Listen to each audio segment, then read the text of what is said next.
আসসালামু আলাইকুম, সবাইকে স্বাগতম জানাচ্ছি নতুন আরেকটি পর্ব দেখার জন্য। আমার আজকের রেসিপি মুরালি। এই মুরালি কিন্তু বিভিন্ন নামে পরিচিত।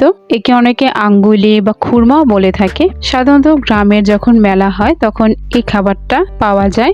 তবে আপনারা যদি চান তবে ঘরে খুব সহজভাবেই এই মজাদার খুরমা বা মুরালি তৈরি করতে পারবেন। আর আজকে আমি সেই রেসিপি নিয়ে আপনাদের সাথে হাজির হয়েছি। খুরমা, মুরালি বা আঙ্গুলি যেই নামে একে ডাকা হোক না কেন, এর স্বাদ কিন্তু আসলেও অতুলনীয়। আর আমারও কিন্তু খুবই প্রিয় একটি খাবার, যদিও বর্তমানে এই খাবারটা তেমন একটা পাওয়া যায় না। তাই আমি চেষ্টা করেছি সহজভাবে কিভাবে ঘরে এই রেসিপিটি তৈরি করবেন আপনাদেরকে দেখিয়ে দিতে। তাহলে চলুন কিভাবে তৈরি করতে হয় সেই রেসিপিটি দেখে ফেলি। সবার প্রথমে আমি মুরালির ডোটা তৈরি করে নেব। এর জন্য এখানে আমি 1 কাপ পরিমাণ ময়দা নিয়েছি।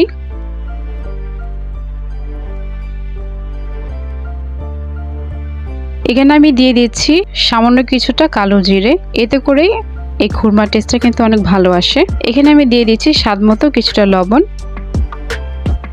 আর সবার শেষে এখানে আমি দিয়ে দিচ্ছি 2 টেবিল চামচ সয়াবিন তেল।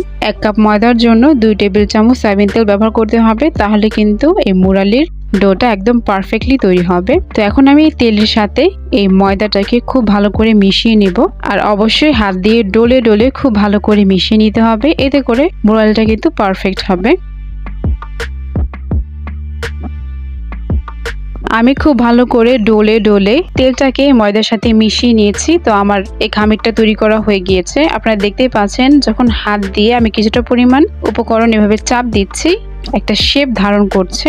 এই রকম শেপ যদি ধারণ করে তাহলে বুঝতে পারবেন আপনার এই মাখানাটা একদম পারফেক্ট হয়েছে। এখন আমি এর মাঝে অল্প অল্প পরিমাণ নর্মাল টেম্পারেচারের পানি ব্যবহার করে একটা শক্ত খামির তৈরি করে নেব। অল্প অল্প পানি দিয়ে আমি ডোটা তৈরি করে নিচ্ছি। আর ডোটা ঠিক কেমন হবে সেটা আমি আপনাদের দেখিয়ে দিব।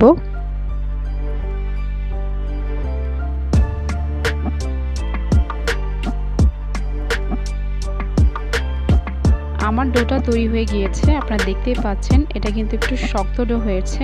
এখন এই ডোটাকে আমি রেস্টে রেখে দেব 10 মিনিটের জন্য। 10 মিনিট পর আমি ডোটাকে বের করে নিয়েছি। এখন আমি সামান্য একটু ময়দা দিয়ে নিব। এরপর এটাকে আমি ছোট ছোট টুকরো করে কেটে নেব। এখন আমি একটা টুকরা নিয়ে নিয়েছি আর এটাকে আমি লম্বা ফিতার মতো তৈরি করে নিচ্ছি। তো পাতলা করে আমি এই ফিতাটা তৈরি করে নিয়েছি। এবার আমি ফিতাটাকে এভাবে টুইস্ট করে দেব। এভাবে দেখতে কিন্তু খুব সুন্দর দেখায়। তো এভাবে আমি 2টা তৈরি করে নিয়েছি। আমি আরেকটা আপনাদের তৈরি করে দেখাচ্ছি। একটা টুকরা নিয়ে নিয়েছি। এবার 2 হাত দিয়ে আমি লম্বা ফিতার মতো তৈরি করে নেব। এরপর এটাকে এইভাবে ঘুরিয়ে ঘুরিয়ে এটাকে তৈরি করে নিয়েছি। আপনারা দেখলেই বুঝতে পারবেন। তো একইভাবে আমি সবগুলো মুরালি তৈরি করে নিয়েছি। এবার আমি চলে যাব এই মুরালিগুলো ভাজার জন্য।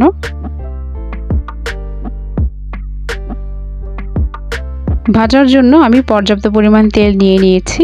এই তেলটাকে এখন আমি কুসুম গরম করে নেব, অর্থাৎ আঙুল চুবানো যাবে এমন গরম হতে হবে। অতিরিক্ত গরম তেলে কিন্তু মুরালি ভাজা যাবে না, তাহলে কিন্তু মুরালিগুলো খাস্তা তৈরি হবে না। তো মুরালিগুলোকে যদি খাস্তাভাবে তৈরি করতে চান তাহলে অবশ্যই কুসুম গরম তেলের মাঝে মুরালিগুলো খুব ভালো করে ভেজে নিতে হবে।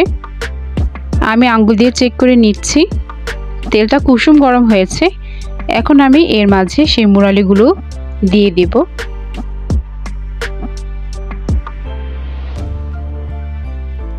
এই মুরালিগুলোকে এখন আমি মিডিয়াম আর লো এই 2 তাপমাত্রার মাঝে রেখে ভেজে নেব।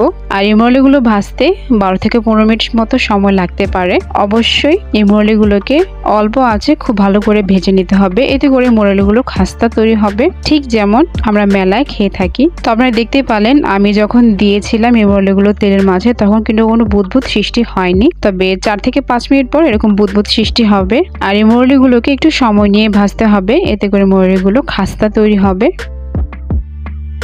আর অবশ্যই উল্টে পাল্টে তারপর ভেজে নিতে হবে, না হলে এক সাইডে কালার আসবে আর অপর সাইড কিন্তু সাদা রয়ে যাবে।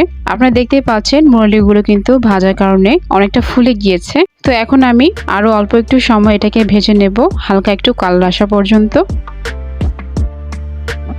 মুরালিগুলো কিন্তু ভাজা হয়ে গিয়েছে, আমার প্রায় 14.5 মিনিটের মতো লেগেছিল এই মুরালিগুলো ভাজতে। আর যেহেতু আমি একটু লো আছে এটাকে ভেজেছি তাই একটু সময় বেশি লেগেছে। এবার আমি মুরালিগুলোকে তেল ঝরিয়ে উঠিয়ে রাখবো। এ পর্যায়ে আমি মুরালির জন্য শিরাটা তৈরি করে নেব। শিরা তৈরি করার জন্য এখানে আমি 1 কাপ পরিমাণ চিনি নিয়েছি। আপনারা চাইলে এখানে চিনির পরিবর্তে গুঁড়ো ব্যবহার করতে পারেন। আর সাথে দিয়ে দিয়েছি 1/4 কাপ পরিমাণ পানি। আপনারা যদি এখানে এলাচের ফ্লেভার পছন্দ করেন তাহলে 2 থেকে 3টে এলাচ ভেঙে এখানে দিতে পারেন, এতে করে কিন্তু খুব ভালো একটা ফ্লেভার আসে। এবার আমি এই চিনি আর পানিটাকে খুব ভালো করে মিশিয়ে নিব। শিরাটাকে আমি একতার করে তৈরি করব, অর্থাৎ শিরাটা যখন ঘন হয়ে যাবে আর এর থেকে একটা তারের মতো সৃষ্টি হবে তখনই বুঝতে হবে যে শিরাটা তৈরি হয়ে গিয়েছে। তো আপনারা দেখতে পাচ্ছেন এখন কিন্তু কিছুটা বুদবুদ তৈরি হচ্ছে, তবে এই ঘনত্বে কিন্তু হবে না, আমরা এটাকে আরো একটু ঘন তৈরি করব। আর অবশ্যই চেক করে নিতে হবে যাতে যখন একতার সৃষ্টি হবে ঠিক তখনই আমরা এই শিরাটাকে বন্ধ করে দেব জাল করা থেকে। আরও কিছুক্ষণ জাল করার পরে আমি আবারও চেক করে নিচ্ছি। এবার আপনারা দেখতে পাচ্ছেন যে একটা তারের সৃষ্টি হচ্ছে, অর্থাৎ শিরাটা কিন্তু তৈরি হয়ে গিয়েছে।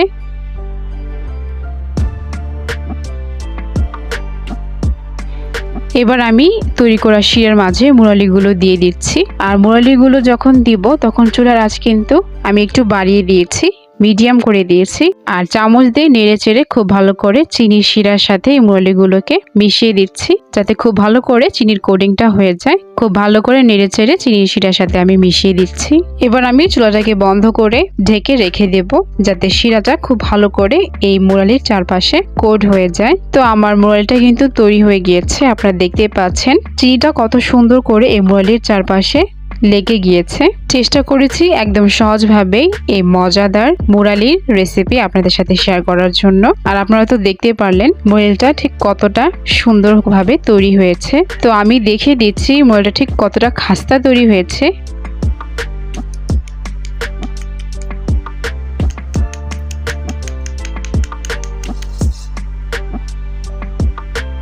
শব্দটা শুনেই বুঝতে পারছেন যে মুরালিটা কতটা খাস্তা তৈরি হয়েছে। আশা করছি আমার এই রেসিপি যদি ফলো করেন তাহলে আপনারাও এরকম খাস্তা মজাদার পারফেক্ট মুরালি তৈরি করতে পারবেন। তো একটা মুরালি আমি আপনাদের ভেঙে দেখাচ্ছি, নিশ্চয়ই বুঝতে পারছেন মুরালিটা ঠিক কতটা মজাদার হয়েছে। এরকম আরো মজার ও সহজ রেসিপি পাওয়ার জন্য আমার চ্যানেলটিকে সাবস্ক্রাইব করার অনুরোধ রইল। আশা করছি আপনারা সবাই খুব ভালো থাকবেন আর মৌমাছি রান্নাঘরের পাশেই থাকবেন। আজকে এখানেই বিদায় নিচ্ছি, সবাই খুব ভালো থাকবেন। আল্লাহ হাফেজ।